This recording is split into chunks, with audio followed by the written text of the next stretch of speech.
So first of all, I have some questions. I know everybody talk to you about Eat and Run, your very famous book, and I have some questions for you. You say that vomiting and hallucination is something which is very common for you. Can you say you feel about that? Experience, yeah. I mean, I think it's something that ideally you don't want it to happen too much, because it means that the body is in a very high state of dehydration. And I always felt like it's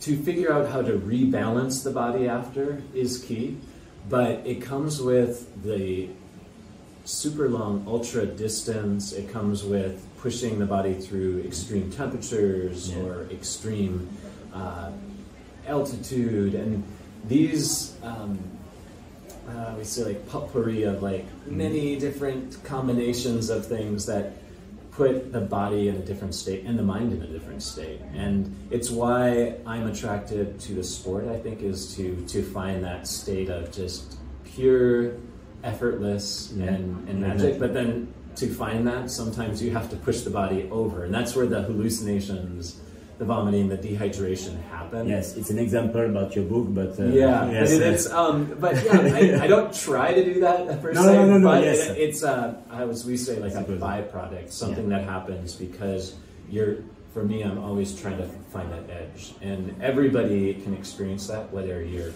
on the podium or winning the race to somebody who's just finishing. And it's just a matter of like, okay, don't push yourself too far, or rebalance and get back. So they're pretty wild experiences. Oh yeah.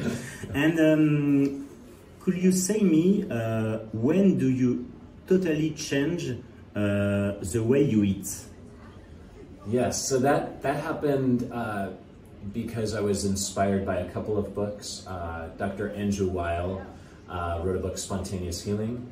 And having a mother who had multiple sclerosis and disease, working in hospitals as a physical therapist, it was a revelation for me to try to change. And I was eating a lot of fast food, and I'm like, okay, I'm reading these books, and then I read Mad Cowboy and had friends saying, you should go vegetarian or you should go vegan. And it was kind of a combination of things, having life experiences, realizing maybe I should change my diet more for long-term health and making sure my body could heal itself. And as a benefit, my running benefited from it too, because the body and athletes perform best when they're fueled best. And so it's like finding that perfect line. And going vegetarian and vegan was a path for me. That I found that. And running and long distance require a lot of discipline. Can you explain your secret about this to be so strong? Yeah, and I think to start, everyone should know too, like even the best athletes, we have days where we don't want to go out and train. Like when it's pouring down rain or when it's cold. I write about this in Eat Run, where it'd just be like the weather would be so just difficult and miserable, and it's finding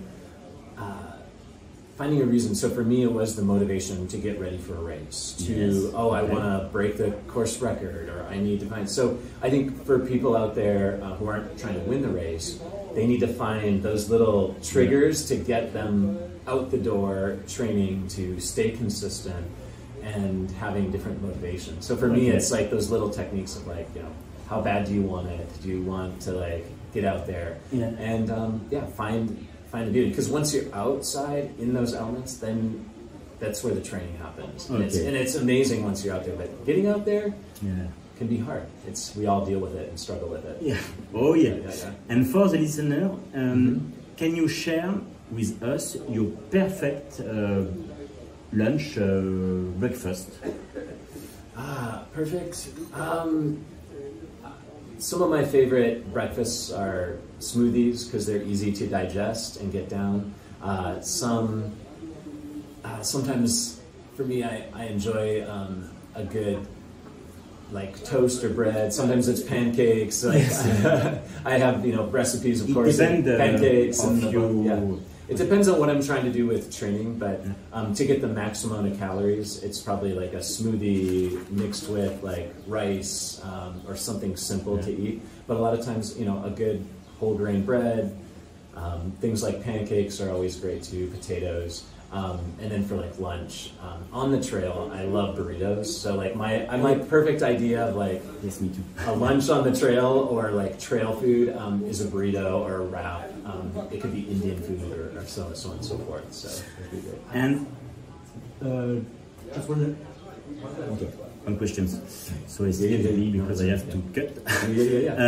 What do you miss the most about participating in trail? And I think for me, I still enjoy going to events and volunteering, helping my friends, or helping like my wife in her latest 100 miles. Like I see the picture with your wife, yes. Yeah, so for me, it's not like I don't miss or I have something. It's a step. Yeah, for me it's just like it was an easy step to transition. Sometimes I enjoy hopping into a race and running, whether it's a marathon or finding. So I always think that sometimes it'd be fun to hop into a 50-miler and maybe just do in the future. Maybe there is a little possibility. Yeah, like sometimes things like the Barkley sound interesting, or like I never used to think that, but like as I'm getting older, I won't be as fast at the shorter stuff. But finding like the speed records and those kind of things, that's where the Appalachian Trail came about. Was that passion of like, okay, I want to find something that really pushes and tests me. So, okay, Scott. Yeah. So thank you for this moment. It was a big pleasure to discuss with you. And it's been yes, you speak French. I know. Okay, thank you. It's a pleasure. Thank you.